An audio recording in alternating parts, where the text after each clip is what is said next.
You are watching Live OK Television. Life OK समाचारको साथमा Balvatika school Pepsicola learning made simple Jiva life to your style wellness mall a natural way to improve your health. नमस्कार, Life OK समाचारमा स्वागत छ। सुरुमा मुख्य समाचार।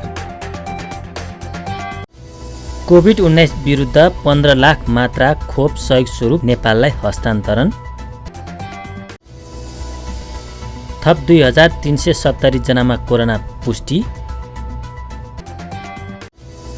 सर्वोच्च अदालतले प्रतिनिधि सभा विघटन असंवैधानिक ठहर गर्दै बदर।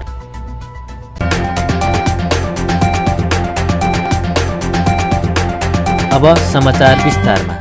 अमेरिकी सरकारले कोभिड-19 विरुद्ध 15 लाख मात्रा खोप सहयोग स्वरूप नेपाललाई हस्तान्तरण गरेको छ। प्रधानमन्त्री निवास बालुवाटारमा सोमबार आयोजित कार्यक्रममा प्रधानमन्त्री केपी शर्मा ओलीलाई नेपालका लागि अमेरिकी राजदूत र्यान्डी बेरीले जोन्सन एन्ड जोन्सन खोप हस्तान्तरण गर्नुभयो। कार्यक्रममा प्रधानमन्त्री ओलीले खोप अनुदान उपलब्ध गराएकोमा अमेरिकी सरकारलाई धन्यवाद दिनुभयो। अमेरिका सरकारले नेपाललाई दिएको खोप नेपाली जनताको जीवन रक्षाका लागि वरदान स्वरूप हुने उहाँले बताउनुभयो। प्राप्त भएको खोप प्राथमिकताको आधारमा जोखिम समूहलाई दिने गरी छिट्टै खोप अभियान सञ्चालन गरिने उहाँले बताउनुभयो। उहाँले कोरोना नियन्त्रणमा फ्रन्ट लाइनरदेखि जनतासम्म खोप पुर्याउने जिकिर गर्नुभयो।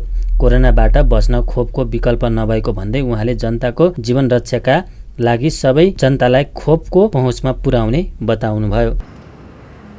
These 1.5 million doses will be administered to the vulnerable population and people aged 50 to 54 years. Nepal's immunization system has a capacity of inoculating 600,000 people a day.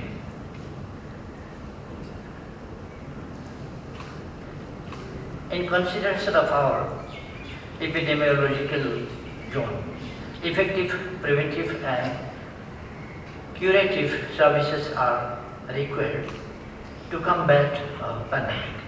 We are therefore in urgent need of additional vaccines to protect the vulnerable population in the face of this deadly surge. I strongly believe that inoculation is the best available solution of prevent COVID-19 and bring the life into normal. This will enable us charging our post-COVID-19 economic recovery plans. Nepal looks forward to working closely with the United States in our common interests. Last but not least, I put on record our sincere appreciation to our decades-long partnership with USA in the health sector, including malaria eradication and vitamin A program. I sincerely thank Ambassador His Excellency Randy Berry and his team for the tireless work to support Nepal's battle against COVID-19. यस्तै राजदूत बेरीले नेपाली जनताको जीवन रक्षाको एकमात्र उद्देश्यले खोप उपलब्ध गराएको बताउँदै यसले नेपाललाई अहिलेको महामारीबाट बाहिर निस्कन सहयोग गर्ने विश्वास व्यक्त गर्नुभयो। And as one of the largest health sector donors, USAID will continue to collaborate with the government of Nepal to save lives and improve quality of life through equitable and well-governed health systems.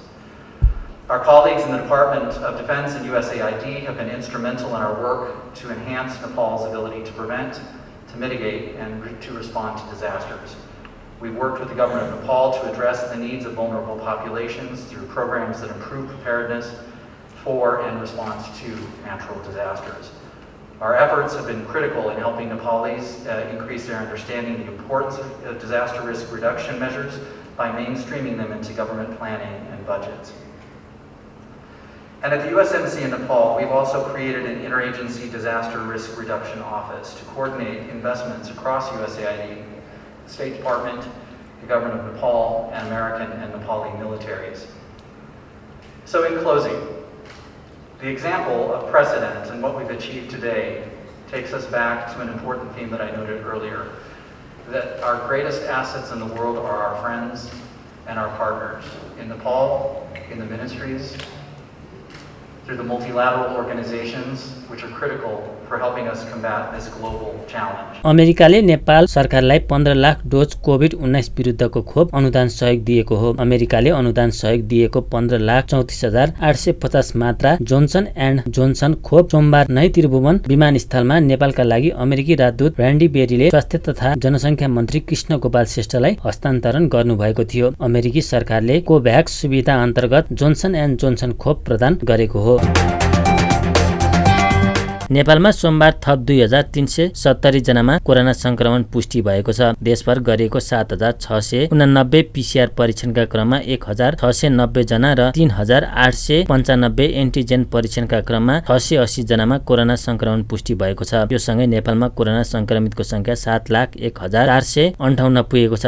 त्यस्तै कोरोनाका कारण थप 18 जनाको मृत्यु भएको छ। हालसम्म नेपालमा 9,400 जनाले कोरोनाका कारण ज्यान गुमाएका छन्। त्यस्तै थप 1,133 संक्रमित निको हुँदा हालसम्म नेपालमा 6,21,027 जना कोरोना मुक्त भएको स्वास्थ्य मन्त्रालयले जनाएको छ। हाल 26,712 सक्रिय संक्रमित आइसोलेसन र 279 जना क्वारेन्टाइनमा छन्। हालसम्म नेपालमा 34,23,164 वटा पीसीआर र 2,38,672 वटा एन्टिजेन परीक्षण गरिएको छ।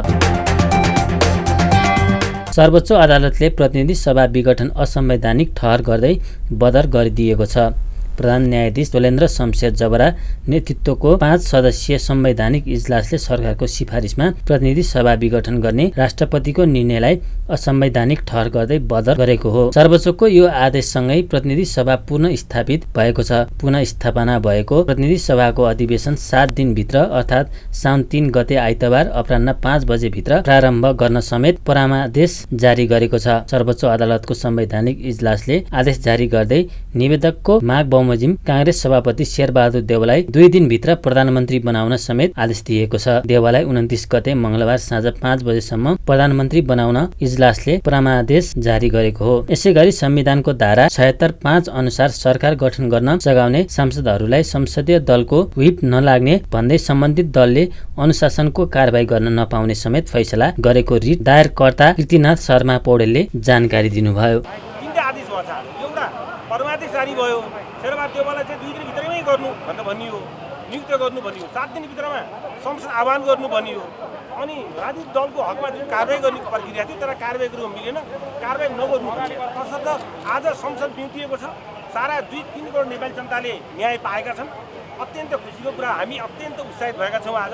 तसर्थ यो विधि सम्बन्धी एउटा लोकतन्त्रलाई जगार्ने गर्ने सवालमा, संविधानवादका मूल्यलाई, कानुनको शासनलाई जगार्ने गर्ने सवालमा सर्वोच्चले गरेको फैसला साँच्चीको उदाहरणीय फैसला हो भन्न चाहन्छु। प्रतिगमन विरुद्ध अहिले कडा एउटा के त भने आफ्ना एउटा सख्त प्रहार प्रतिगमनलाई यसले के त भने निश्चित पारेको छ। त्यो शब्द प्रयोग गरेँ मैले। प्रतिगमनलाई निश्चित पारेको छ। कानुनको शासन हुनुपर्दछ, कानुनको राज्य हुनुपर्दछ भन्ने कुरालाई यसले अत्यन्त सकारात्मक तरिकाले जनतामा यसले आफ्ना फैसलाले यसले पस्केको छ र संविधानवादका मूल्य मान्यतालाई पनि रक्षा गरेको छ। चौथो कुरा, लोकतान्त्रिक एउटा मूल्य मान्यतालाई पनि यसले के त भने लोकतान्त्रिक मूल्य मान्यतालाई जगार्न गर्ने सवालमा सर्वोच्चले व्याख्या सुनाएको हुनाले यो फैसला अत्यन्त राम्रो, उल्लेखनीय, सकारात्मक छ भन्न चाहन्छु म। र आज ऐतिहासिक फैसला सर्वोच्चले सुनायो। यो नेपाली जनताको 3 करोड नेपाली जनताको जित हो। यो अत्यन्त राम्रो फैसला सुनाएको छ। आज हामी सबै तपाईहरू हामी सबैजना उत्साहित भएका छौँ।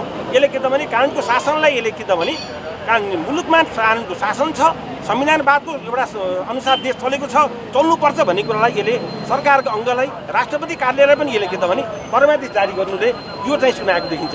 अत्यन्त राम्रो फैसला छ भन्न चाहन्छु। सुन्नुहोस्, राष्ट्रपतिको अधिकार, राष्ट्रपति नेपालको संविधानमा राष्ट्रपतिको राजस्व होइन। राष्ट्रपतिलाई संविधानले अधिकार दिएर क्रिएट गरेको अधिकार हो। उसलाई संविधानमा जे कुरा भनेको छ त्यही गर्नुपर्छ। धारा 76ले नियुक्त गर्नुपर्छ भनेको कुरा नियुक्त गरिदिनु त अहिले पनि गरेन नि, हिजो पनि नगरे हो नि त। त्यसै त परमादेश जारी भयो नि त। उसले नियुक्त गर्नै पर्छ, आदेश भइसक्यो। यदि त्यो गरिदिनु भने त्यो संविधानलाई उल्लङ्घन गर्छ भने त्यसको चाहिँ कुनै औषधि छैन। कुनै प्रधान शेरबहादुर केपीले यत्रो निर्णय भएर म पावर छोडिदिनु भयो भने के हुन्छ भन्ने कुरा आयो क्या। त्यो त्यस्तो कुरा प्रजातान्त्रिक मुलुकमा प्रजातान्त्रिक संविधान र कानुन रुल अफ ललाई उल्लङ्घन गऱ्यो भने के गर्यो भने सोध्ने होइन। तपाईँले आएर मलाई अहिले पिट दिनुभयो भने पुलिसले कारबाही गर्यो भने के हुन्छ भने जस्तो कुरा हो। त्यसैले त्यो होइन। तर एउटा चाहिँ राम्रो पक्ष के भने आज जुन 5 जनाको संसदीय यो जुन कन्स्टिट्युसनल बेन्चले जुन निर्णय गर्यो यो ऐतिहासिक हो। जुन सर्वोच्च अदालतको फैसला एउटा नेपालकै इतिहासमा एउटा चाहिँ मेमोरेबल एउटा ल्यान्डमार्क जजमेन्ट हो र आजको फैसलाले नेपालको हिस्ट्री नै परिवर्तन गर्ने काम गरेको छ। किनभने जुन किसिमको यो संविधानलाई सिध्याउने जुन खेल भइरहेको थियो, संविधानलाई सङ्कटमा पारिएको थियो, संविधानलाई छतबिछत गरिएको थियो, संविधानमाथि आघात गरिएको थियो, संविधानलाई सिध्याउने जुन खेल थियो, आज सर्वोच्च अदालतले त्यसलाई चाहिँ पूर्ण विराम दिएको छ। अब चाहिँ के छ भने संविधानमाथि लागेको जुन सङ्कटको बादल थियो, जुन तुवालो थियो, त्यसलाई आजको फैसलाले चिर्ने काम गरेको छ। अब नेपालको एउटा अब चाहिँ के छ भने यो संविधान बाँच्यो, अब लोकतन्त्र पनि बाँच्यो र अदालतले चाहिँ के छ भने एउटा चाहिँ संविधानलाई बचाउने कार्य गरेको छ। र एउटा अर्को कुरा म के भन्न चाहन्छु भने आजको जुन फैसला आयो त्यो फैसलाले एउटा चाहिँ के छ भने हामी सबैका लागि एउटा गर्वको दिन हो। आज चाहिँ सर्वोच्च अदालतले आफ्नो गरिमा र महत्त्वलाई चाहिँ के छ भने स्थापित गर्यो। आफूलाई चाहिँ वास्तवमा संसारका अरू देशका अदालतहरूको झैँ यसले पनि आफूलाई चाहिँ स्थापित गर्यो भनेपछि एउटा एकदमै महत्त्वपूर्ण आजको फैसला हो। र आजको फैसलाले चाहिँ के छ भने प्रतिनिधि सभाको जुन गैर संवैधानिक विघटन थियो त्यसलाई बदर गरिदियो। आजको फैसलाले प्रधानमन्त्री देउवालाई 2 दिनभित्र प्रधानमन्त्री नियुक्त गर्नु भनेर शेरबहादुर देउवालाई यो मुद्दाका निवेदक शेरबहादुर देउवालाई 2 दिनभित्र प्रधानमन्त्री नियुक्त गर्नु भनेर परमादेश जारी गर्यो। आजको फैसलाले 7 दिनभित्र प्रतिनिधि सभाको बैठक बोलाउनु भनेर पनि परमादेश जारी गर्यो। आजको फैसलाले चाहिँ के छ भने प्रधानमन्त्री केपी ओलीले पुनः चाहिँ के छ भने प्रधानमन्त्रीमा दाबी गर्न मिल्दैन भनेर उहाँलाई चाहिँ डिस्क्वालिफाई पनि गर्यो। भनेपछि चाहिँ के छ भने र अर्को कुरा के गर्यो भने 76-5 बमोजिमको यो सरकार निर्माणको प्रक्रिया भएको नाताले अब कुनै हुइप चाहिँ नलगाउनु, कसैले पनि कुनै दलीय आधारमा दलीय अनुशासनको कुनै कारवाही नगर्नु।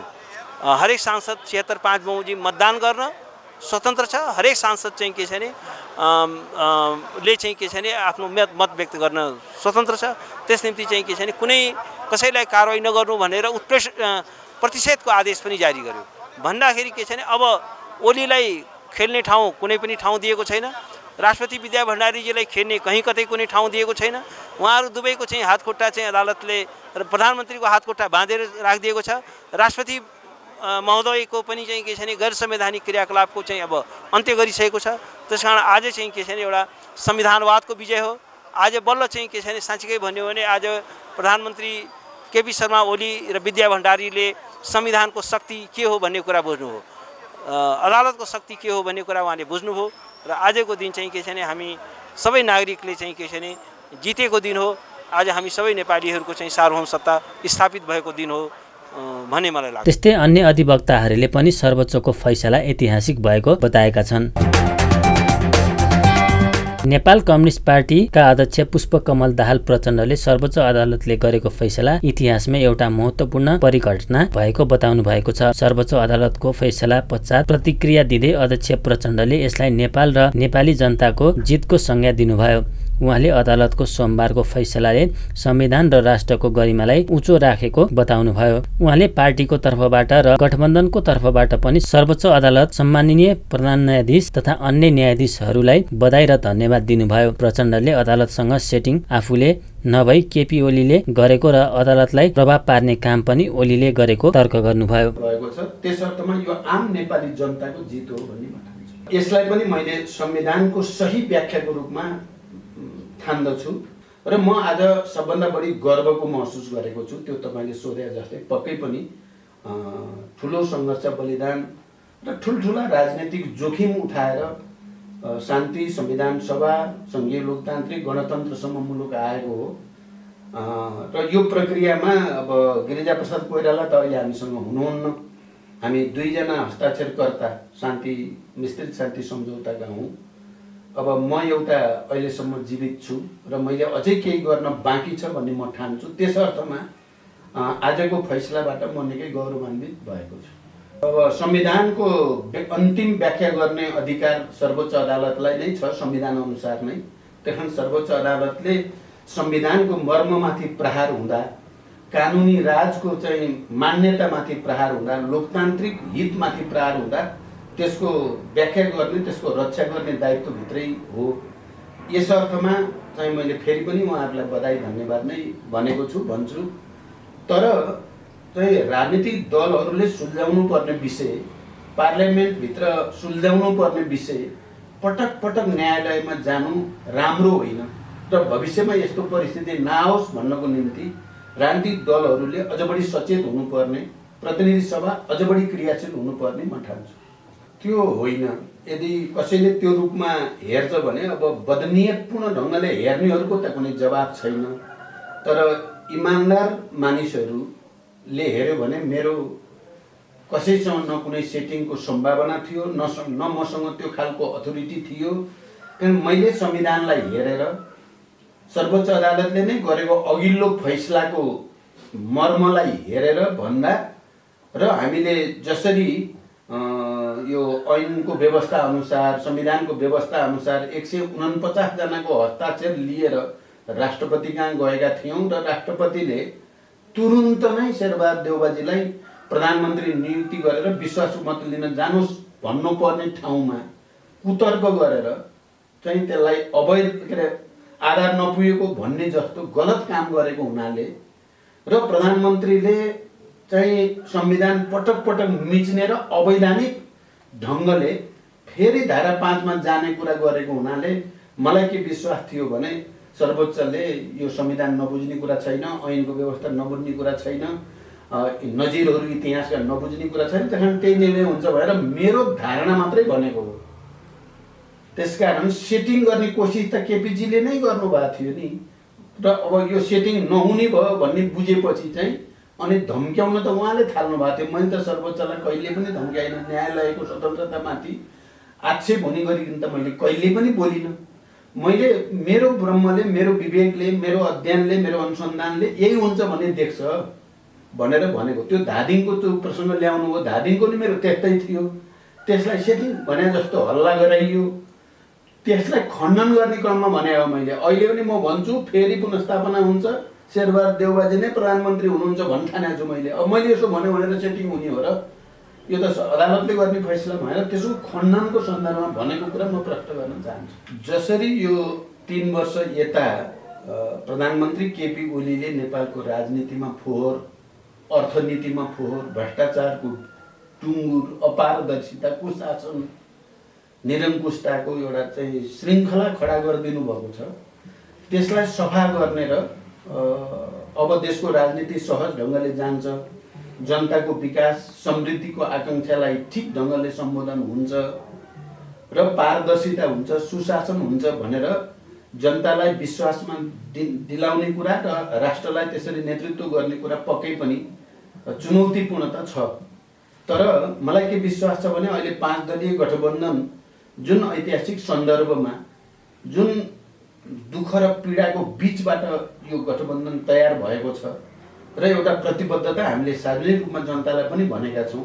मलाई विश्वास छ हामी राष्ट्रको आवश्यकता र जनताको भावनालाई बुझेर त्यसअनुसार नै शासन सञ्चालन गर्नेतिर हाम्रो ध्यान केन्द्रित छ र यो सफल हुन्छ र यो सफल हुनै पर्छ। पटक पटकको संसद विघटन र पटक पटक संविधानमाथि भएको प्रहारबाट आम नेपाली जनता पनि आजित भएको स्थितिमा जनताको जितको रूपमा अगाडि आएको देखेको उहाँले बताउनुभयो।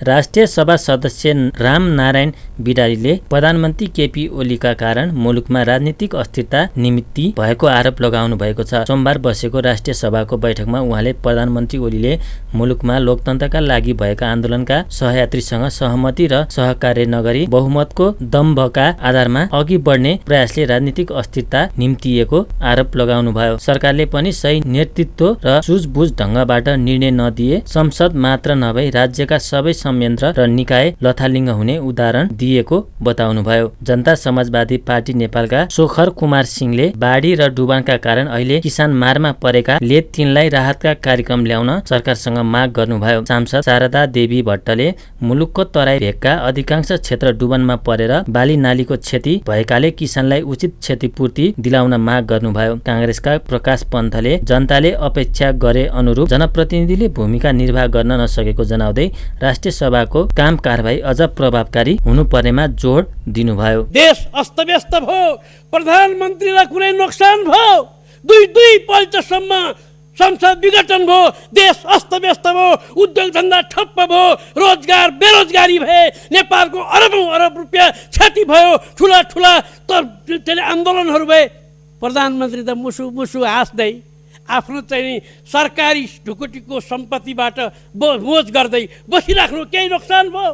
त्यसकारणले यता विचार गर्नु पर्यो। जो प्रधानमन्त्रीले छोए हाम्रो संविधानको धारा, त्यो संविधानको धाराको रङ्ग स्वाद गन्ध सबै हरायो। अध्यक्ष महोदय, हातले भुइँमा बलपूर्वक काम गर्नेहरू, अन्न र खाद्यका डङ्गुर फलाउनेहरू, वैचारिक स्वतन्त्रताको अभ्यास गर्नेहरू, सामाजिक परिवर्तनका लागि ज्यान अर्पण गर्ने नारीहरू आज गुहार भनेर चित्कार गरिरहेका छन्। तर नेपाल नामको सरकारले यो सुन्दैन। अध्यक्ष महोदय, अन्ततिर आएको बेलामा आएको बाढीले न त अब किसानले पुनः रोप्नी गर्ने धानको बेर्ना रहन दिएन, न त समय रहेछ जो अब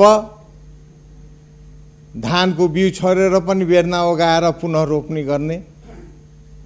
त्यसमा म सरकारको ध्यान आकर्षण गर्न चाहन्छु।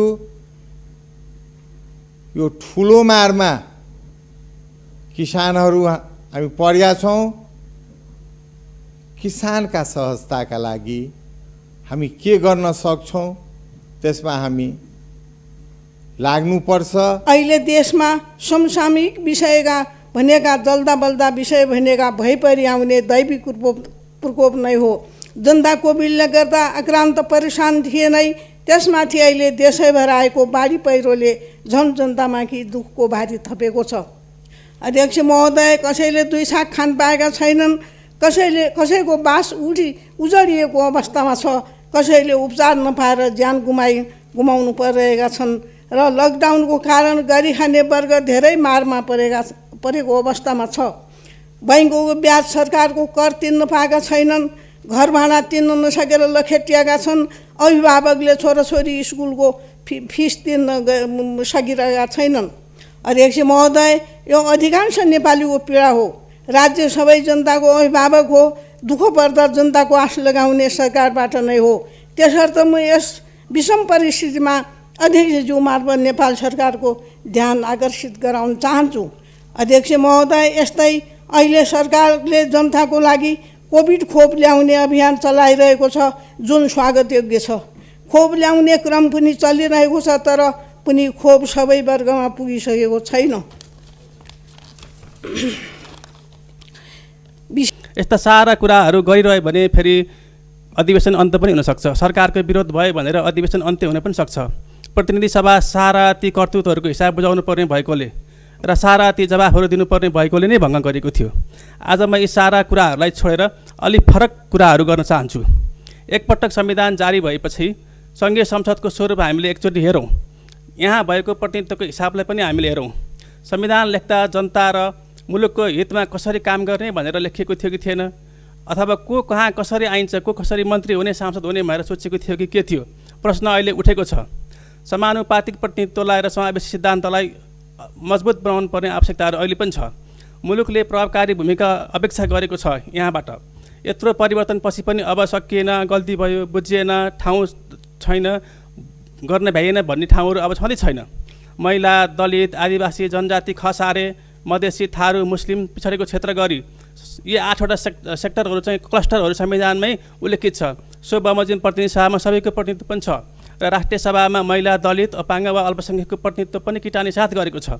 राष्ट्रिय सभा प्रादेशिक सन्तुलन पनि हो। त्यस्तै नेता भैरव सुन्दर श्रेष्ठले राष्ट्रिय र जनताका पक्षमा राम्रा काम गरेको देखेर अत्तालिएर प्रमुख प्रतिपक्षी लगायत दलले प्रधानमन्त्री विरुद्ध घेराबन्दी गरेको बताउनुभयो। राष्ट्रिय सभामा राष्ट्रिय प्राकृतिक स्रोत तथा विपत्ति आयोगको दोस्रो वार्षिक प्रतिवेदन 2076-77 पेश भएको छ। यस्तै विधायन व्यवस्थापन समितिका सभापति परशुराम मेघी गुरुङका तर्फबाट सदस्य देवेन्द्र दाहालले योगमाया आयुर्वेद विश्वविद्यालय विधेयक 2076 सम्बन्धी समितिको प्रतिवेदन पनि सभा समक्ष पेश गर्नुभयो। राष्ट्र सभाको अर्को बैठक यही असार 29 अपराह्न 3 बजे बस्नेछ। सर्वोच्च अदालतले प्रतिनिधि सभा विघटन बदर गर्दै शेरबहादुर देउवालाई प्रधानमन्त्री नियुक्तिका लागि परामर्श दिएपछि प्रधानमन्त्री केपी शर्मा ओलीका समर्थकले सडक प्रदर्शन गरेका छन्। सोमबार सर्वोच्च अदालत नजिकै माइतीघर मण्डलाबाट नयाँ बानेश्वरसम्म उनीहरूले प्रदर्शन गरेका हुन्। प्रदर्शनमा उनीहरूले सबै फैसला मानिँदैन लेखिएका ब्यानर प्रदर्शन गरेका छन्। प्रदर्शनमा सहभागीहरूले शक्ति पृथकीकरणको रक्षा गरौं, संवैधानिक सर्वोच्चता कायम गरौं, I am with KP Oli लगायत नारा लगाएका थिए। सर्वोच्चले फैसला गरे लगत्तै ओली निकट सांसद महित बस्नेतले प्रतिनिधि सभा पुनर्स्थापना गर्ने सर्वोच्चको फैसला विरुद्ध आन्दोलनको घोषणा गर्दै प्रदर्शनमा उत्रन आह्वान गर्नुभएको थियो। प्रदर्शनमा सहभागी हुनुभएका बस्नेतले खिलराज रेग्मी बन्ने सपना नदेख्न प्रधान न्यायाधीश चोलेन्द्र शमशेर जबरालाई चेतावनी दिनुभयो। उहाँले न्यायमूर्तहरूले संविधानको रक्षा गर्न नसकेको आरोप लगाउनुभयो। बस्नेतले अन्तर्राष्ट्रिय सेटिङबाट सर्वोच्चलाई घुस खुवाएर गराएको फैसलाको टिप्पणी गर्नुभयो। सर्वोच्च अदालतलाई प्रधानमन्त्री चयन गर्ने अधिकार संविधानको कुनै धाराले नदिएको उहाँले बताउनुभयो। ढङ्गले एमालेका सांसदहरू चोरेर काङ्ग्रेसका नेताले दाबी गर्ने, जनता समाजवादी पार्टीका सांसदहरूको सिट चोरेर शेरबहादुर देउवाले दाबी गर्ने प्रक्रिया यो निरङ्कुश प्रक्रिया हो, यो निर्दलीय प्रक्रिया हो। यस मानेमा यो सदन काम छैन। यसले वर्तमान सरकारको विरुद्ध विश्वासको मत ल्याउन अविश्वासको प्रस्ताव ल्याउन सक्दैन। माओवादीले दिएको विश्वासको मत फिर्ता लिन सक्दैन। 76 अनुसारको 2 वा सोभन्दा बढी दल मिलेर नयाँ सरकार दिन सक्दैन, बजेट पास गर्न सक्दैन, विधेयक ल्याउन सक्दैन। त्यसो भएको हुनाले निर्वाचनमा जानु बाहेक विकल्प हामीसँग केही पनि थिएन। आज विपक्षी गठबन्धनहरू निर्वाचनमा जान किन डराइरहेका छन् भने मैदानमा नेकपा एमाले ह्याप्पी वाइट भएर जम्मा भएको छ। सिंह लड्न सक्ने कुनै हैसियत आज काङ्ग्रेसको पनि छैन। माओवादी केन्द्र त बिचरा आउँदो निर्वाचन पछाडि कहाँ गएर खोज्नु पर्ने हो? मैले भूगोलमा होइन अब गुगलमा खोज्नु पर्छ भने अस्ति तारकेश्वरमा एउटा बुढाबाले भन्नुभयो गुगलमा पनि पाइँदैन बाबु अब माओवादी भनेर भन्नुभयो। यो सबै कुरा बुझेका र जनताद्वारा तिरस्कृत, जनताबाट अनुमोदित भएर आउन सकिँदैन भन्ने बुझेका राजनीतिक कर्मीहरूले विपक्षी गठबन्धन निर्माण गरेर नेकपा एमाले चुनौती दिइरहेका छन्। हामीले त्यो चुनौती सामना गर्न तयार छौँ। राष्ट्रिय सभाको निर्वाचनमा हामीले त्यो सामना गर्यौँ। यद्यपि प्राविधिक हिसाबले हामी चुनाव हार्यौँ होला, तर माओवादीले छोडेको 2 सिटमा माओवादीले हार्यो। तर कसले जित्यो भन्दा कलम चिन्हवाला साथीले चुनाव जित्यो। त्यो कलम चिन्हवाला साथीको चुनाव चिन्ह के हो मलाई थाहा छैन। बेदुराम भुसालले चुनाव जित्नुभयो। बेदुराम भुसालको पार्टी के हो मलाई थाहा छैन। हिजो त एमाले हो, अब आज उहाँले एमाले होइन भन्नुभयो भनेपछि मुलुक निर्दलीयतातिर जान खोज्दैछ भन्ने कुराको योभन्दा ठुलो प्रमाण के हो? आज सर्वोच्च अदालतले फैसला गर्यो रे नेकपा एमाले व्हिप जारी गर्न पाउँदैन। नेकपा एमाले व्हिप उल्लङ्घन गर्ने सांसदहरूलाई कारबाही गर्न पाउँदैन। सर्वोच्च अदालतले आज आफूलाई कुनै पार्टीको घोषणा गर्न खोजेको हो? म चोलेन्द्र शमशेरलाई चुनौती दिन चाहन्छु। नेकपा एमालेमा आउनुहोस्। तपाईँलाई एमालेको नेता बन्ने रहर छ भने, एमालेलाई हराउने रहर छ भने काङ्ग्रेस प्रवेश गरेर आउनुहोस्। नयाँ दल गठन गरेर आउने कुरा त तपाईँका बाउबाजेले नसकेको कुरा तपाईँले सक्नुहुन्न। तपाईँ अहिले देउवालाई प्रधानमन्त्री बनाउने, विश्वासको मत नलिएर देउवालाई ढाल्ने, अनि 6 महिना पछाडि खिलेर रेग्मीको नयाँ स्वरूप ग्रहण गरेर तपाईँ प्रधानमन्त्री बन्ने डिजाइनका साथ यो फैसला गर्न आज तपाईँ तयार हुनुभयो। जहानिया राणा शासन सकियो। तपाईँको थर राणा होला। तपाईँमा देखिएको यो जहानिया शैली अब नेपाली जनतालाई प्रतिरोध गर्छ। यो कुरा तपाईँले बुझ्न आवश्यक छ।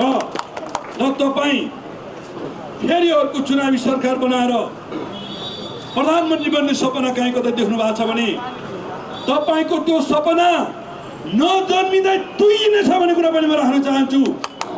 र आज माइतीघर यो मण्डलबाट म हिजोसम्म निकै सम्मानको नजरले हेरिरहेको सर्वोच्च अदालततर्फ फर्केर भन्छु, न्यायालयको गरिमा, शक्ति पृथकीकरणको सिद्धान्त, न्यायपालिकाको स्वतन्त्रतालाई जगाउनको निमित्त न्यायमूर्तिहरू गम्भीर भएर लाग्नुहोस्। संवैधानिक इजलास गठन हुँदादेखि नै हामीलाई शङ्का थियो इजलासमा को मान्छे बस्न हुने र को मान्छे बस्न हुँदैन भनेर शम्भु थापाले डिसिसन गर्ने दिन आयो। प्रचण्ड कमरेड शेरबहादुर देउवाका वकिलहरू शम्भु थापा र रमन श्रेष्ठले फैसला गर्ने दिन आयो।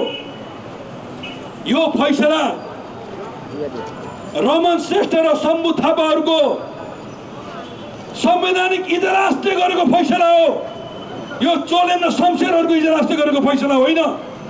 यति कुरामा नेकपा एमाले पङ्क्ति स्पष्ट छ।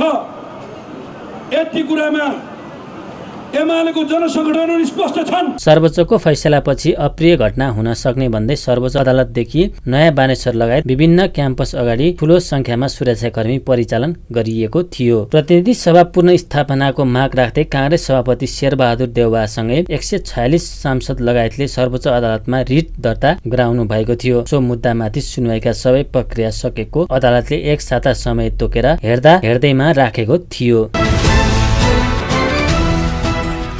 सुन चाँदीको भाव सामान्य घटेको छ। सुनको भाव तोलामा 200 रुपियाँले सस्तो भएको छ भने चाँदी तोलामा 5 रुपियाँले घटेको छ। नेपाल सुन चाँदी व्यवसायी महासंघका अनुसार सुनको भाव तोलामा 92,200 रुपियाँ तोकिएको छ। यस्तै चाँदीको भाव तोलामा 1310 रुपियाँ निर्धारण गरिएको छ। नेप्से परिसूचक 45.12 अङ्क घटेर 2854.70 बिन्दुमा झरेको छ। S3 सेन्सिटिभ इन्डेक्स 8.65 अङ्क घटेको छ। त्यसैगरी S3 फ्लोट इन्डेक्स 3.09 अङ्क र सेन्सिटिभ फ्लोट इन्डेक्स 2.84 अङ्क घटेको हो। सूचक ओह्रालो लागे पनि S3 कारोबार रकममा भने सुधार देखिएको छ। बजारमा 229 कम्पनीको 92,192 पटकको कारोबारमा 9 अर्ब 98 करोड 26 हजार रुपियाँ बराबरको 2 करोड 60 लाख 21 हजार किता सेयर खरिद बिक्री भएको छ। अन्त्यमा प्रमुख समाचार फेरि एकपटक।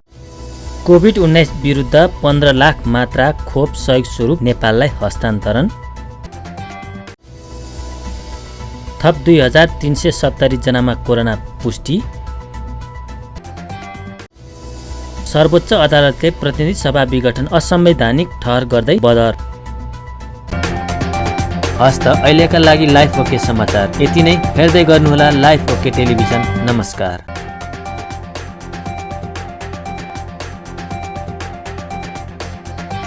लाइफ ओके समाचारको साथमा Balvatika school Pepsicola learning made simple. Jiva add life to your style.